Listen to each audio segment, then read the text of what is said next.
নমস্কার। যুক্তি তর্ক সঙ্গে অর্কয় আপনাদের স্বাগত। আপনাদের সঙ্গে আমি অর্কপ্রভ সরকার। কলকাতা হাইকোর্টে প্রাথমিক শিক্ষক নিয়োগ দুর্নীতির শুনানি চলছে।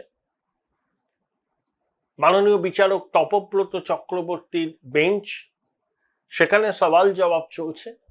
মাননীয় বিচারপতিরা বলছেন যে দুর্নীতি হবে, টাকার বিনিময়ে চাকরি বেচা হবে, মন্ত্রীরা যুক্ত থাকবেন, আমলারা যুক্ত থাকবেন। তা আদালত কি এসব মাৎসন্যায় দেখে, এসব দুর্নীতি দেখেও চোখ বুজে থাকবে? কখনো থাকতে পারে? কারণ প্রাথমিক শিক্ষক নিয়োগে যে করাপশন হয়েছে সেটা এসএসসির করাপশনকে লজ্জায় ফেলে দেবে। 32,000 শিক্ষক নিয়োগ পেয়েছেন, তার মধ্যে কতজন বৈধভাবে পেয়েছেন আর কতজন অবৈধভাবে পেয়েছেন এটাই প্রশ্ন। লোকের ধারণা অবৈধভাবে নিয়োগপ্রাপ্তদের সংখ্যাই অনেক বেশি বৈধভাবে নিয়োগপ্রাপ্ত শিক্ষকদের সংখ্যার থেকে।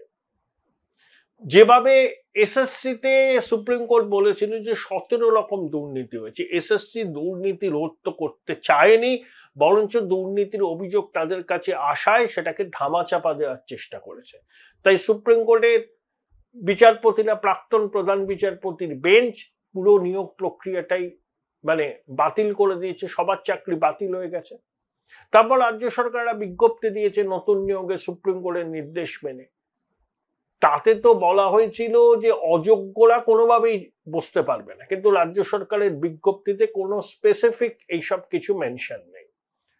তাছাড়া 2016 সালের বিধি অনুযায়ী তো এই পরীক্ষা নেওয়ার কথা, কিন্তু 2016 সালের বিধিও তারা মানছে না।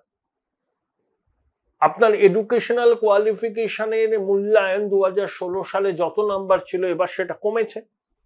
এরকম নানাবিধ প্রশ্ন আছে এবং আদালতে চ্যালেঞ্জ হয়েছে। এবং আমার যেটা মনে হচ্ছে, দেখুন, এই এসএসসির পরীক্ষা কিন্তু নির্বিঘ্নে হবে না। রাজ্য সরকার কি চায় নাকি নির্বিঘ্নে পরীক্ষা হোক? পরীক্ষার মাধ্যমে যোগ্যতা মাপকাঠিতে ছেলেমেয়েরা চাকরি পাক? চান না। তাহলে চৌর্যবৃত্তির সাম্রাজ্য পুষ্ট হবে কি করে? নির্বাচনের বাজার। তাই রাজ্য সরকার দেখুন কি বলে আমরা তো চাকরি দিতে চাই, আমরা তো চাকরি খেতে চাই না, আইনজীবীরা আদালত চলে যাচ্ছেন, আমরা কি করব? এরা চাকরি খেয়ে নিচ্ছে, এদেরকে চিনে রাখুন। ভিকটিম কার্ড খেলছে। রাজ্য সরকার চাকরি দিতে চায়, আইনজীবীরা সরকারকে বিপাকে ফেলার জন্য আদালতে গিয়ে স্থগিতাদেশ দিচ্ছে, যাতে সরকার নিয়োগ প্রক্রিয়া করতে পারছে না। তাহলে নিয়োগ প্রক্রিয়ার যখন শুরু হচ্ছে তখন বিজ্ঞপ্তি থেকে শুরু করে অন্যান্য সমস্ত বিষয়ে এত অস্বচ্ছতা কেন? যদি আপনি প্রকৃত নিয়ম মেনে মেধার ভিত্তিতে নিয়োগ দিতে চান তাহলে অস্বচ্ছতার কোনো জায়গা নেই। যেখানে অস্বচ্ছতা থাকবে, ভারতীয় নাগরিক যদি মনে করেন সেই অস্বচ্ছতাটাকে দূর করার জন্য আদালতের শরণাপন্ন হতে পারে, তারপর আদালত চূড়ান্ত সিদ্ধান্ত নেবে। আদালত যদি মনে করে যারা মামলা করেছেন তাদের দাবি সঠিক, তারা তথ্য প্রমাণ যা পেশ করেছে আর কর্তৃপক্ষের সাফাই তথ্য প্রমাণের সামনে ধোপে টেকে না, তখন তো আদালত যে কোনো ধরনের সিদ্ধান্ত নিতে পারে। রাজ্য সরকার ইচ্ছা করে ভিকটিম কার্ডটা খেলছে। দেখো, আমরা চাকরি দিতে চাই, এই আইনজীবীরা চাকরি যাতে না দিতে পারে রাজ্য সরকার তাই চেষ্টা করছে। এই যে গ্রুপ সি, গ্রুপ ডি, অযোগ্যদের ভাতা দেবে। কিসের বিনিময়ে ভাতা দেবে? আমাদের করের টাকায় ভাতা দেবে। যাদের বেতনের টাকা ফেরত দেওয়ার কথা বলেছিল সুপ্রিম কোর্ট, তাদেরকে ভাতা দেওয়ার চেষ্টা হচ্ছে। তা মাননীয় বিচারপতি অমৃতা সিনহার নির্দেশে সেটা আপাতত স্থগিত সেপ্টেম্বর পর্যন্ত। তখনও বলেছিল এই মুখপাত্ররা যে রাজ্য সরকার অসহায় মানুষের পাশে দাঁড়াতে চাইছে, আইনজীবীরা দিতে চাইছেন না, এদেরকে চিনে রাখুন। যারা চুরি করে চাকরি পেয়েছে, যারা তৃণমূলের নেতাদের ঘুষ দিয়ে চাকরি পেয়েছে, যাদের চাকরিটা চলে গেছে সুপ্রিম কোর্টের নির্দেশে, তাদেরকে বাঁচানোর জন্য আমার আপনার করের টাকা দিয়ে এদের ভাতা দেওয়া হবে। সেটা যখন আদালত স্থগিতাদেশ দেবে তখন এরা ভিকটিম কার্ড খেলবে। এই যে 32,000 প্রাথমিক শিক্ষক, তাদের এই যে প্রাথমিক শিক্ষা পর্ষদ, কত যে অনিয়ম আছে তার ইয়ত্তালি, প্যানেল বহির্ভূত, র্যাঙ্ক জাম, ইন্টারভিউয়ের নামে প্রহসন, সবকিছু হয়েছে। এখন এই চাকরি প্রার্থীদের আইনজীবীরা বলছেন যে কিছু পদ্ধতিগত ত্রুটি হয়েছে প্রাথমিক শিক্ষা পর্ষদে, তার দায় এই যারা চাকরি করছে তারা নেবেন কেন? তা বিচারপতিরা বলছেন কে দায় নেবে, কে দায় নেবে? এই ত্রুটির কথা এখন বলছে আদালতে গিয়ে আইনজীবীরা, তখন বলেননি কেন? সব জেনে শুনেও চুপ করেছিলেন কেন? অন্যায় যে করে আর অন্যায় যে সহে, দুজনেই কিন্তু একই রকম অপরাধী। উচ্চ প্রাথমিকে কর্মশিক্ষা, শরীর শিক্ষা, সেখানেও দুর্নীতির অভিযোগ। সিবিআই প্রাথমিকভাবে কিছু পেয়েছে, যেহেতু রাজ্য সরকার সিবিআই এর জেনারেল কনসেন্ট উইথড্র করেছে, তাই আদালত নির্দেশ না দিলে সিবিআই তদন্ত করতে পারে না। সিবিআই যদি সেখানে তদন্ত করে, দেখবেন উচ্চ প্রাথমিকে কর্মশিক্ষা, শরীর শিক্ষায় নিয়োগেও ভুরি ভুরি অনিয়ম, মানে পুরোটাই চৌর্যবৃত্তির সাম্রাজ্য।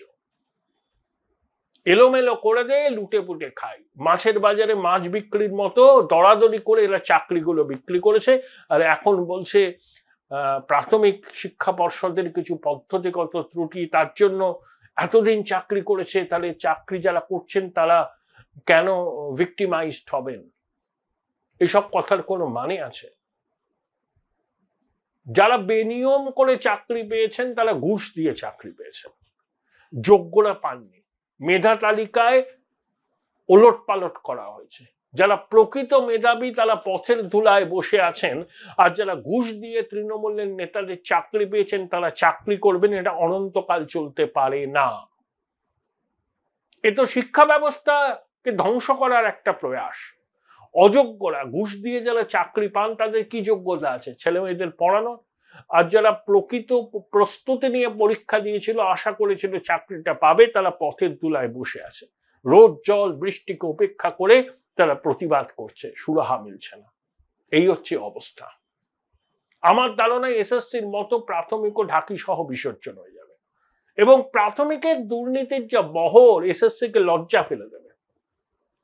আইনজীবীরা যারা এই মামলাটাকে খুব ক্লোজলি ট্র্যাক করছেন তারাই বলছেন যে এ ঢাকি সহ বিসর্জন হয়ে যাবে। অভিজিৎ বাবু তো ঢাকি সহ বিসর্জন দিয়েছিলেন, তার সিদ্ধান্তকে চ্যালেঞ্জ করে এটা ডিভিশন বেঞ্চে গিয়েছিল, তা ডিভিশন বেঞ্চে শুনানি হচ্ছে। যে ফয়সলাই হোক না কেন এটা সুপ্রিম কোর্ট অব্দি যাবে।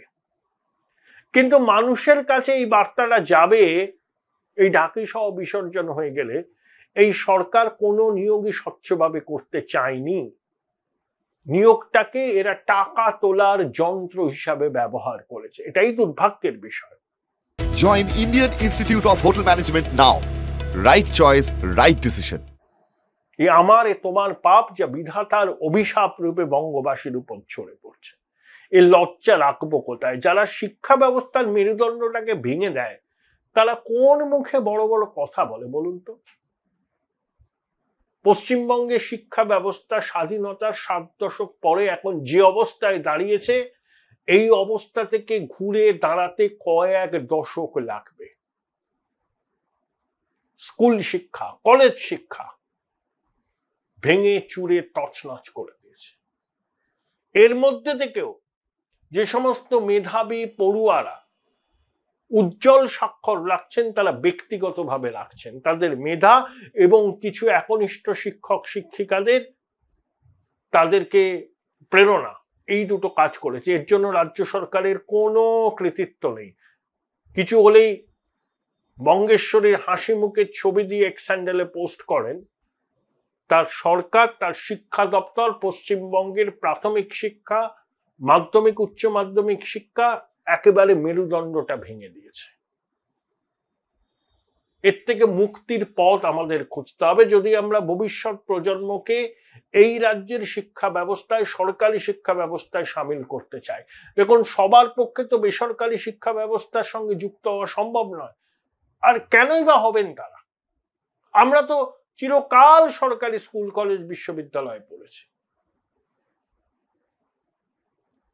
আমরা তো পড়েছি, আমার মতো কোটি কোটি ছেলে মেয়ে পড়েছে। কখনো ভাবিনি যে আমার ক্লাসরুমে যিনি আমাকে পড়াচ্ছেন তিনি ঘুষ দিয়ে চাকরিটা পেয়েছেন। ভাবিনি।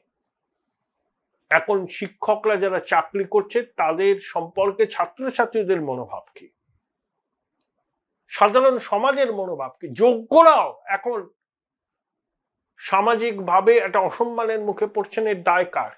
একমাত্র 13 তলা 14 তলা বিকাশ ভবন, এসএসসি মধ্য শিক্ষা পর্ষদ, প্রাথমিক শিক্ষা পর্ষদ। আর ভিকটিম কার্ড খেলা,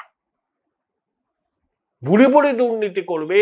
আদালত বলেছে না দুর্নীতি হলে কি আমরা চুপ করে থাকবো, চোখ বুজে থাকবো? আদালত থাকবে না।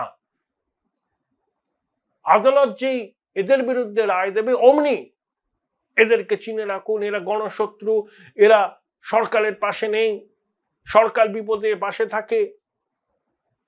যারা ঘুষ দিয়ে চাকরি পেয়েছিল, তাদের চাকরি চলে গেছে, তাদের পাশে সরকার দাঁড়াতে চাইছে আমাদের করের টাকায়। তার কারণ হচ্ছে যাদের চাকরিটা গেল তারা এবার ওই যাদেরকে টাকাটা দিয়েছিল তৃণমূলের নেতাদের, তাদের কাছ থেকে টাকাটা ফেরত চাইবে। অশান্তি হবে, আইন শৃঙ্খলা পরিস্থিতি নিয়ে অবনতি হতে পারে।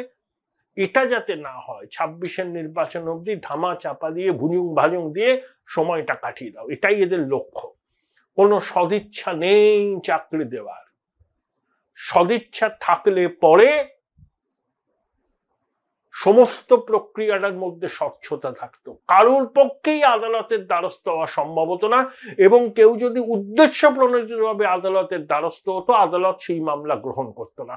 আদালত মামলা গ্রহণ করেছে তার কারণ প্রাথমিকভাবে আদালতের মনে হয়েছে যারা মামলাটা করেছেন তাদের বক্তব্যের সারবত্তা আছে।